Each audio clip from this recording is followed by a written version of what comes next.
Am, el sector energético que tan importante fue para México en un momento dado, Ramsés, era la principal generadora de divisas al país. Generaba tanto dinero para el gobierno que el gobierno hasta era descuidado en cobrar los impuestos de los mexicanos.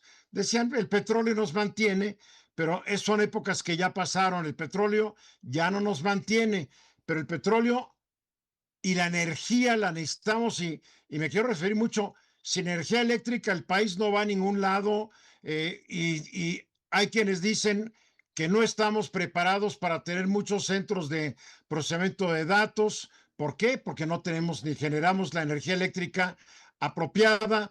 Por el otro lado, dependemos de la gasolina de Estados Unidos y del gas de Estados Unidos porque no producimos suficiente gas ni gasolinas, no tenemos dónde guardar lo que compramos, tenemos que estar comprando constantemente porque no tenemos dónde almacenarlo. ¿Cómo ves el 2026 para el sector energético, para el petrolero y para el eléctrico, Ramsés? No, yo creo que empezamos ahorita con las cuestiones, por ejemplo, de Ucrania. Hace 2 días fue bombardeado los primeros sectores donde está la parte energética, puertos y todo esto. Vemos que Rusia no va a parar. Vemos a la Unión Europea que está dependiendo mucho de Estados Unidos de la compra del gas natural licuado. Y vemos hoy un cambio geopolítico, sobre todo en América Latina, que vamos a ver en el dado caso que ya existe un cambio de régimen en Venezuela.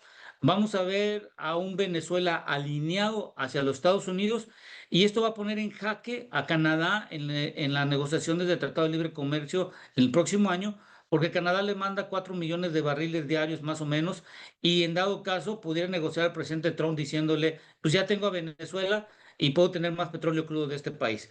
Y A los ver, pero países una del Medio pregunta, Oriente. si la industria venezolana está ahorita medio tumbada, ¿cuánto tiempo van a tardar para que esta industria petrolera recupere los niveles de producción que en una época tuvo?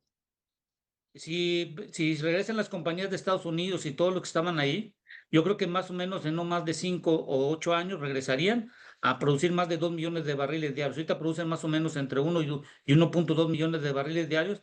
Y el problema es que el ochenta por ¿Cuánto ciento de llegó a este producir Venezuela en su buena época? hasta 2,8 millones de barriles diarios en época antes de Chávez y llegó hasta más de 3 millones de barriles diarios.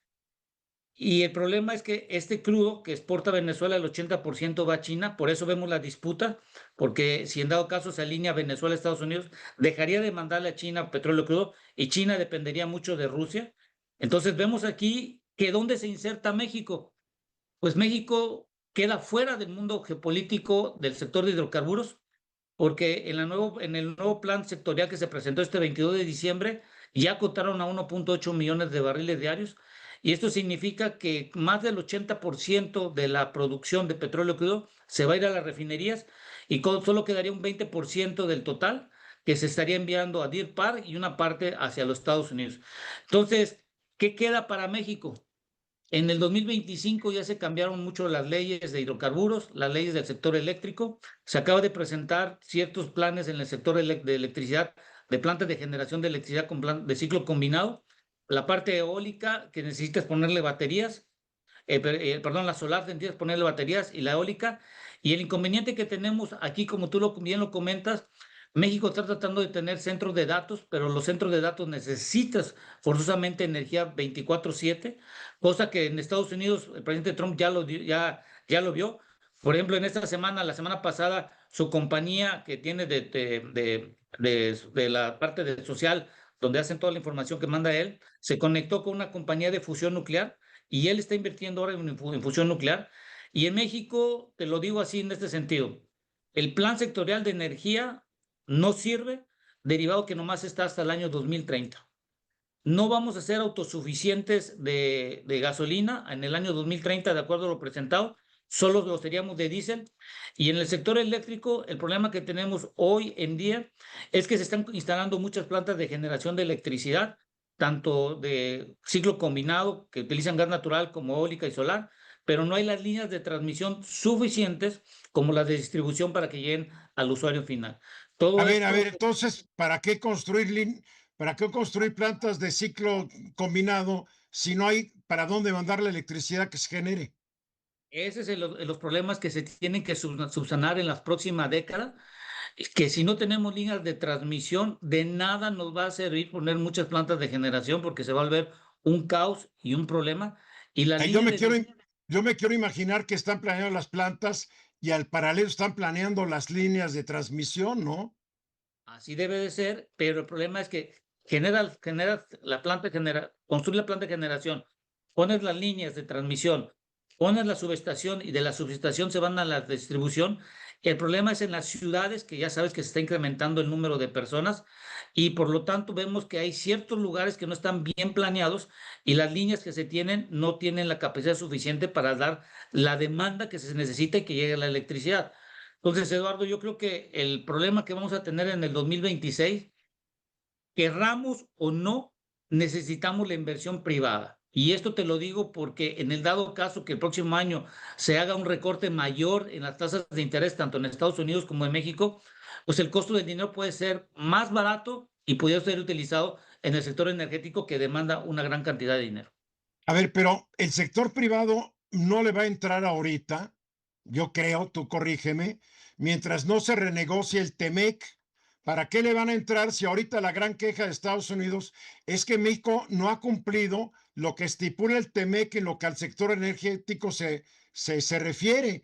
Entonces, hay mucha queja de los petroleros y de todo el sector eléctrico de Estados Unidos de que México los ha maltratado. ¿Para qué va a venir la iniciativa privada? Porque yo digo, el sector privado, el grueso va a venir de fuera, no de México. ¿Por qué van a venir? Y ese es un buen cuestionamiento sobre las personas en Estados Unidos que he estado ahorita yendo.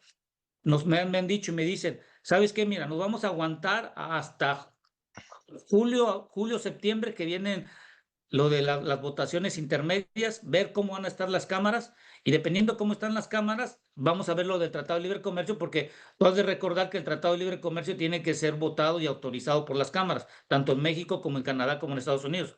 Entonces muchos van a restringir esto y yo lo veo, por ejemplo, en la inversión extranjera directa que tú y yo hemos discutido mucho con la gente, es la inversión extranjera directa, lo importante es la nueva.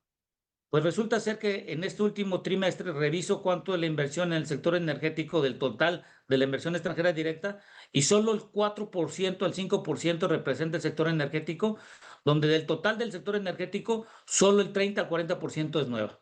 Entonces, es un gran problema, Eduardo. A ver, en un minuto que nos queda, ¿cómo resumirías en una sola frase el futuro del año 2025 y el de este sexenio en lo que es electricidad, petróleo y gas? Hay un plan de cambio de las leyes en el 2025, un plan del sector de energía establecido hasta el año 2030, el cual nos saca de la jugada geopolítica y por lo tanto está en riesgo el sector energético en el largo plazo en función de que debemos de cambiar las políticas públicas derivado que los combustibles fósiles se van a seguir utilizando más allá del año 2050. Aquí tenemos Muy que bien, cambiar la política pública. pues ojalá te hagan caso. Mi querido Ramsés Pech, te mando un fuerte abrazo. Ojalá vayas al estudio. Sé que vas a ir a la Ciudad de México. Ojalá que puedas ir al estudio para estar en el programa. ¡Feliz Navidad! Feliz Navidad a todos y que sigan comiendo recalentado. Órale, y feliz Navidad a toda la gente que nos acompañó. Soy Eduardo Ruiz Gili.